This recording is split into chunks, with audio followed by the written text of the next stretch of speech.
Everyone, here we are, jumping into game number 2 of the last series for tonight. Spawning down here at the 6 o'clock position, playing from France, 14 Millennium. It is, of course, Millennium's Dayshi as the blue Terran. And his opponent, winning the first game. If he wins this, he will qualify and move on into the next stages. Playing for Team Acer, it is MMA as the red Terran. And it is a TVT here on Heavy Rain Alley, a 2-player map. So of course they know where each other spawns, and you know, if anyone's wondering why I always mention this, it does add in to your build orders. Fair enough, not so much in a TVT or like mirror matchups, but you know, for a TVZ, PVZ, any of those, you know, it does affect your build. And of course, on a 1-player map or a 2-player map, you're going to get scouted, so you can't play as greedy and cut as many corners because your opponent will more than likely be able to punish you. Yeah, good point. We'll see what these players choose to go for. I wouldn't be surprised if we see something similar to the first game with some kind of Reaper opener.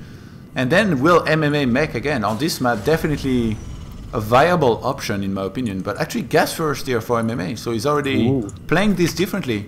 I have to say, as much as I basically put MMA in this category of like Terrans that like to play very repetitively and with a lot of bio and medivacs and expansions and all that, he's been playing very different in this tournament. He's been mixing it up a lot, in my opinion. He has, like, especially as far as opener goes. Yeah, definitely. Like, we didn't actually get, what do you call it? We didn't see that build that he done against Hian in game number 1 on Polar Knight, against Jadon on Polar Knight, you know, the Hellbat one. So he is mixing it up. He's not going for the same builds. He's going for a bunch of variety, and that's exactly what you want. You want that unpredictability factor, because, like, if, in my opinion, that will give you an edge in a series. But yeah, of course, a gas fist normally means that you have 100 gas when the barracks finishes up, and Dayshi should spot, you know, all of this, and of course that means you go for a factory immediately, and you normally go for a bit of Banshee play. All depends. Cloak Banshee if a second gas gets taken out normally. That's the factory. Yeah, and these SCVs actually, they're following each other in the middle of the map. This is kind of funny. I didn't even spot them. So that's a very, very quick factory, obviously, that MMA is going to be able to get with that gas first here. But Dayshi being aware of it, this is going to be a good advantage to at least try and counter it. And okay, I thought that this SCV might proxy something here from MMA, maybe a starport, but no. It's just going all the way around to spot when that commencer does go down and what's the follow-up for Dayshi after that initial Reaper, which I guess he's anticipating as well. Yeah, he actually didn't scout. He went to scout so that the SCV was following him, so he knew that where it was. So here comes the Reaper. A couple of Marines are up here, and we do actually have a second Reaper for Dayshi. So Dayshi looks like he's doing the identical build as the last game.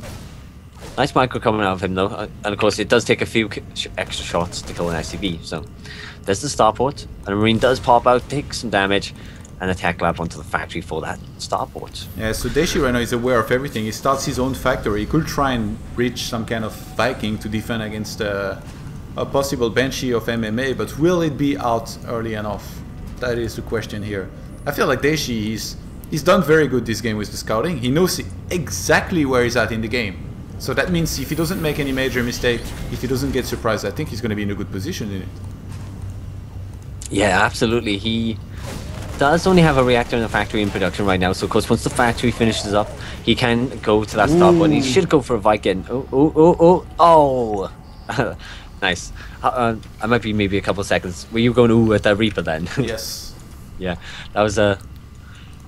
The death animation on Reapers are pretty badass, especially when they explode in midair and you just see like the jetpack fly through the skies. But he's going to come in here and do a bit more scouting, maybe get a kill. No, he has to be very careful. But there's the Cloak, Widow Mines, and a starport in production for, you know, both players. So he is going to go to that starport, get the Vikings, and of course try to zone out the Banshees with it. Yeah, he gets the kill on that SCV, but he ends up losing his Reaper for it, and one of those SCVs, man, it was asking to die. It's got 5 hit points, maybe later. The turret is going up. The Widow Mine is in position, actually very nicely placed. If the turret gives, reveals the Banshee and the Widow Mine kills it, I'm gonna go crazy, man.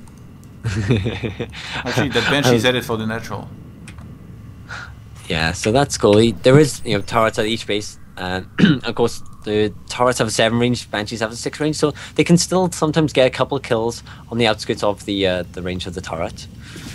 But there is the first Viking for Dayshi, and of course, like I said, he's going to zone it out.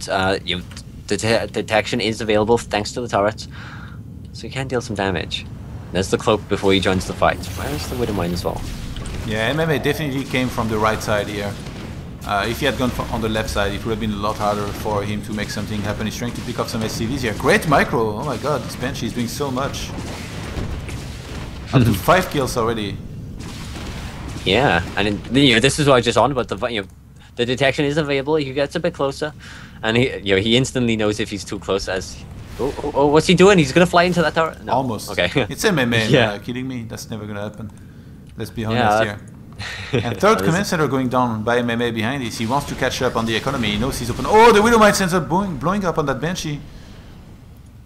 I'm surprised the Viking's not chasing, but Dayshi has a lot on his mind with that other Banshee on the other side. He gets the turrets between his two bases. That's going to help with transferring the SCVs safely, and also the right-hand side of his main, which was under assault earlier from that Banshee. Well, we're up to 7 kills. There's 8, and the Banshee will escape with the life. So that's very nice. The other one's headed home. Oh, won't escape. No, it has 19 energy. Oh, it does escape. Energy. Oh my god. Oh, they're so close. 8 health, and they both return home. They've gotten 8 kills between them, and that's he gets to repair them, and they can come back out and maybe capitalize on if Dayshi moves out or anything like that, forces him back home. There's a number of things you could do with them, but he is going to follow wants to play mech again. Oh, well, no, never mind. He's getting barracks. I thought he was getting. Yeah, so I was going to say. Bio versus Bio. This is going to be cool, and Dayshi is getting his own cloak. He's gonna fight fire with fire, late Banshee, which I guess makes sense because MMA is never gonna expect that. Okay, I take it back. He just scans. This would have been a very good idea if MMA had not scanned. I think this could have done a lot. But now Dayshi, if I was him, I would definitely cancel now. He could still go for this, but MMA is gonna be very ready with the turrets for this. Yeah, he does that on that eBay, and of course, he's going bio, so he wants them anyway to get those upgrades. There's the third CC for Dayshi, so a little bit behind his opponents, but of course he did have a second faster command center, so he has an advantage there. Supplies, about 7 apart, and most of that is in workers, where they have 5 difference. And here comes the Banshee, gonna do some damage. Ace's, MMA's other one is flying down the right hand side, but Dayshi actually wants to do a bit of a push here and maybe do some damage, and does get that Widowmine in the center of the map. MMA does have a nice defensive posture, but of course the main base is very large. If there was a medevac here, you could maybe elevate some of these. And oh my god, he's gonna drop some turrets to shoot off at the tanks. And of course there is a Viking out here. He runs forward. MMA's targeting down the tanks with his own tanks, which is a nice little win there.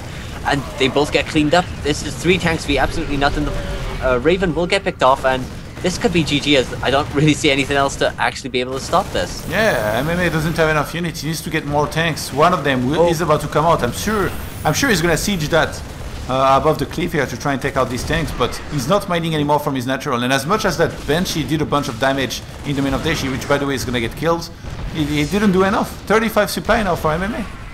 Yeah, and he's just lost a lot of workers. It's and that Banshee now comes into play. Ooh, so it's a good thing that he didn't cancel that, and it just pops in. That tank is going to get cleaned up, but Marine does run forward. Oh, he unsieges it. And he can actually scan. I think that orbital command is going to die. By the way, GG gets called. And Dayshi, he wins the second game of this series. He's going to take it out. He's going to bring it to the very last game of this group.